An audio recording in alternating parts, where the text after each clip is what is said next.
This next question is a difficult question to answer, partly because I haven't worked out the details myself, but I'll share my thoughts with you such as they are, and maybe they'll help you. The question is, what is the difference between decreeing something to happen and causing something to happen? It's a standard feature of theology that God has decreed certain things, and the notion is that in virtue of his sovereignty, and his omnipotence, that when he decrees, whatever it is that he decrees happens of necessity. There's another notion called cause, and cause and decree are similar, it seems to me, but cause entails direct agency for which one is directly responsible. And here's the hang up here, although they might sound the same. Well, if God decrees something, then it is going to take place, and that's the same as causing. God decreed that evil would take place, but he didn't cause evil, and had he caused evil, how could he avoid responsibility for it? God would be the author of evil then, and God wouldn't be good, but he was bad. And what I want to say to that is that though God did not directly cause certain things, particularly things that have to do with libertarian free will, in other words, things that people could have done differently, and they didn't. And I think that's true in many cases.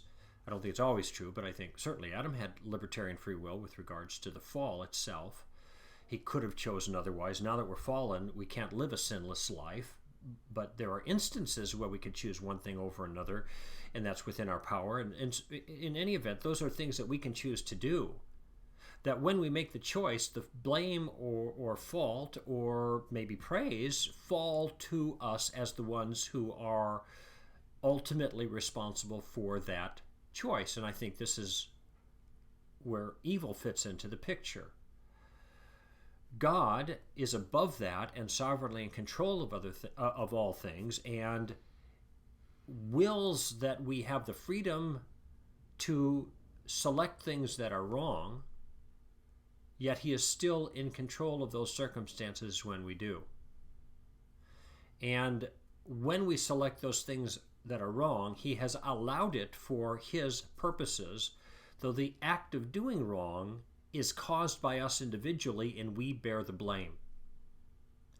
God doesn't bear the blame because he has given us the freedom to choose, and though he has decreed that we should be allowed to choose that thing, he has also in his goodness determined to use that for some purpose that is a morally sufficient reason for him to allow it to happen.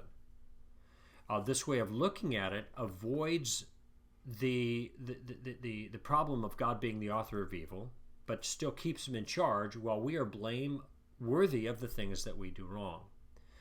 The difficulty here is trying to ground the notion of a decree that's not a direct cause.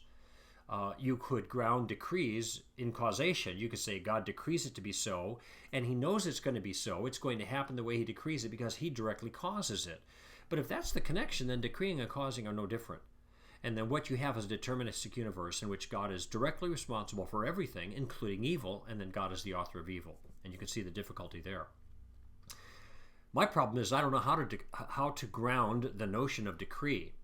I don't want to just ground it in omniscience. In other words, God is so clever, he knows so much that he can maneuver around everybody else's free choices. I don't think that's the right way to do it. And some have tried to ground this in middle knowledge. William Lane Craig has tried that. This is not appealing to me. It doesn't seem to solve the problem. So I'm not sure how that's done, but I think it is fair to make the distinction between decree and cause, where sometimes the decree is fulfilled and grounded in God's direct causation. So he decrees that those who are saved by the work of the sacrifice of his son on the cross, and he accomplishes that. He becomes a man in the person of Jesus, so he fulfills his decree through immediate causation that he's responsible for. But there are other times where he decrees things to happen that happen through the immediately through other people. And they bear the responsibility for their actions. And so there's a mystery there that I haven't solved yet, and others, maybe it's just a limitation of my own knowledge. And if I read more and listened to more people who have thought through this more than I have, I'd come up with a better answer. But that's what I have at the moment.